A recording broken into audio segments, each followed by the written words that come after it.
Okay, we just discussed the nature of the project to restore America county by county. I mentioned 10 topics I plan to cover. In this video, I plan to introduce these in a very brief summary of each one. In subsequent videos, we'll break down each topic individually in much greater detail. This is a basic introduction to each topic, and there may be some more to come in the future. But the 10 topics mentioned in the first video, the areas in which there are things we can do locally, seriously now, are these. Number one is education. The first and foremost is education. Education is one area in which you can still have complete control over. And I'm not just talking about educating yourself, I'm talking about educating your children. Education in a free society must only be private, never government run at any level. Whether you choose to employ a private school or a private tutor or to homeschool like I do, government-operated and tax-funded schools cannot be an option for a free society. Now, this step requires no change in existing laws, only requires a change in your lifestyle. In the case of many people, this could be implemented tomorrow, if not in a few months. It really is only a test of your desire. Do you really want a free society? There are economic and psychological hurdles here, and we'll talk about those in the longer presentation. But for now, government schools have to be seen as the heart of the problem of government-dominated society.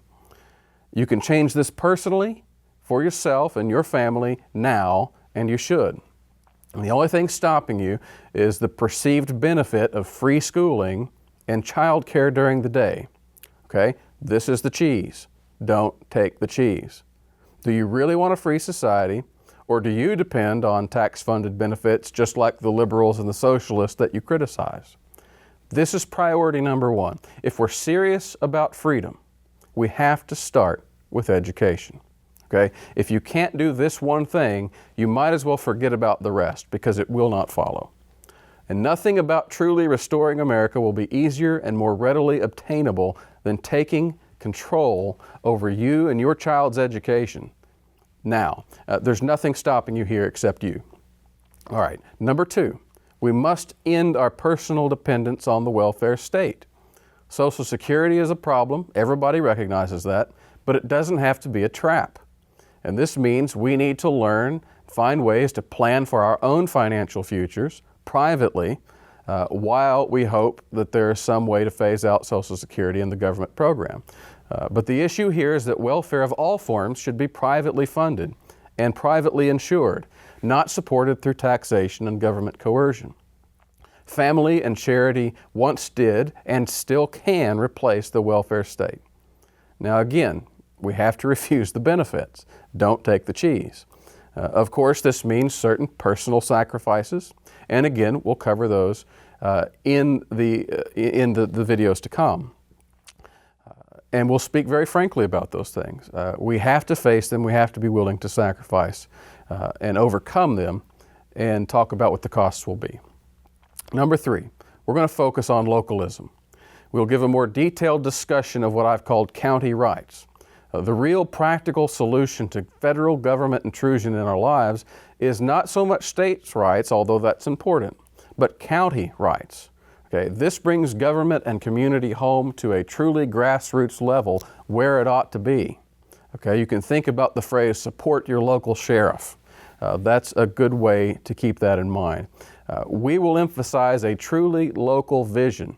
Focus on smaller, practical things we can impact now.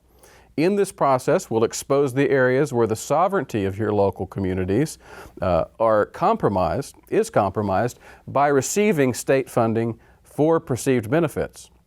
And we will emphasize learning about, monitoring, interacting with local authorities, and emphasizing those things. And we'll emphasize local applications of don't take the cheese. Number four, I want to talk about national versus state sovereignty, especially in the constitutional areas of banking, interstate commerce, and taxation. We will discuss the history of the nationalist takeover in this country, which was called Federalist at the time, but is not Federalist by any means. And it began immediately with the Constitution. We will discuss the agenda of the big banks the military-industrial complex, national taxation, as well as the politicians who engineered that plan all the way back before the Constitution and why they did it. Okay? And from that, we will be in a position to recommend ways of living that minimize our personal involvement in that tyranny, and then discuss the role of that is becoming so popular today, nullification and interposition, and how that plays out in the local community. And while I said we're emphasizing county rights, of course states' rights are important also as a buffer. They're very important as part of taking back a truly federal system of government, and we'll talk about what that really is. Number 5, taxes. We'll have a frank discussion about taxation. Taxation must be returned to only a local level, okay, the way this country was originally founded and designed to be run. We'll cover the income tax amendment.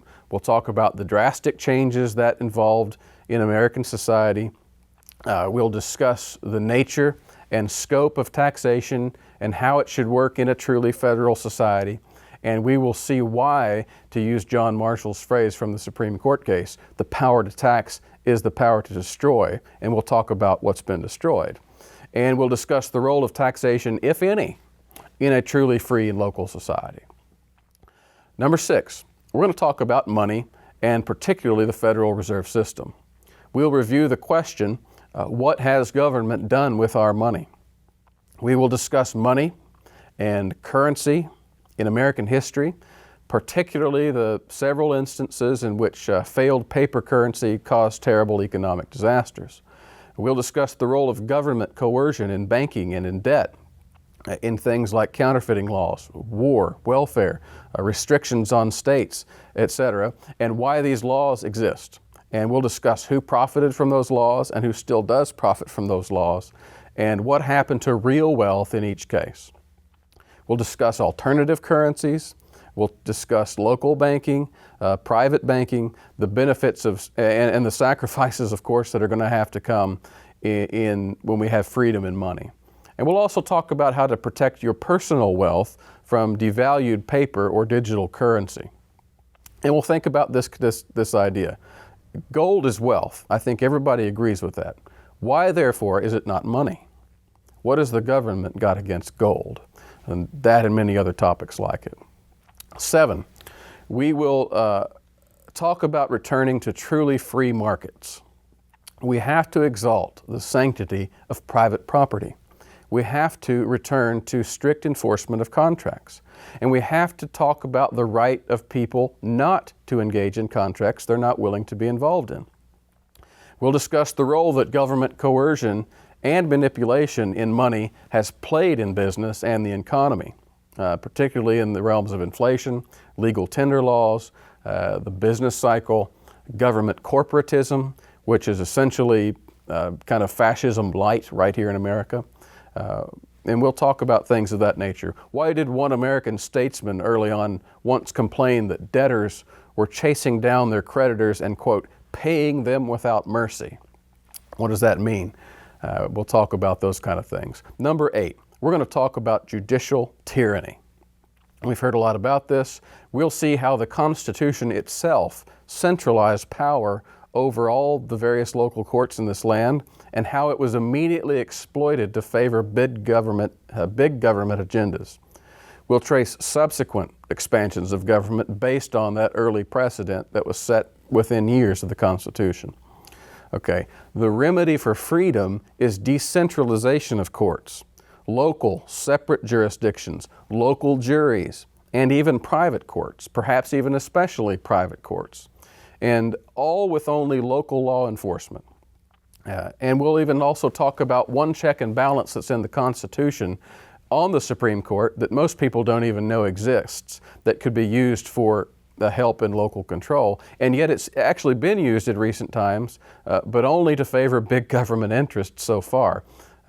And yet it's the key to things like the abortion issue, family protections, and much more. And all of that lies in the issue of decentralizing the judiciary.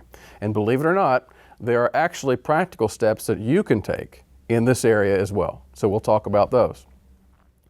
Number 9, and this is one of the most important areas, and perhaps an area in which Christians and conservatives, especially Christians, are most deceived, and that is to reclaim the military. We must support and demand a decentralized defense system instead of the national empire we've witnessed for over a century.